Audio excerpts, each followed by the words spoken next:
October 2023. So, Okay, sir. kahit that, ano na eh, 6 months na. Oo. Sige. Okay. And the next will be the list of tools equipment in the last month. Please, Oh, yung ano list. Ah, Yung mali. Tanggalin lang, sir, ang heading.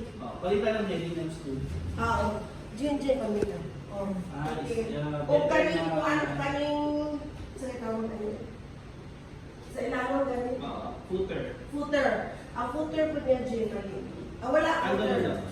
Wala yung footer dapat. Sige, sir, go. And the next also is the shop layout, ma'am. O siya, okay, natulong isulti sa ako. Naan mo ko dali yung stalan. Dito is Yes, sir. isang mga square. Sarap may measurement. Yung mga dimensions. Di namin magpa-architect po. Hindi. Yan na Okay naman siya. Then for the tools equipment materials, ma'am, si Sir Ma'am Johnny, Si Ma'am Johnny. yes, ma'am. Na yung mga kulang, i-order naman po nila. I-order May na. kabalan. O kuwan lang, labeler and katong carpet sweeper kay mali ang carpet sweeper.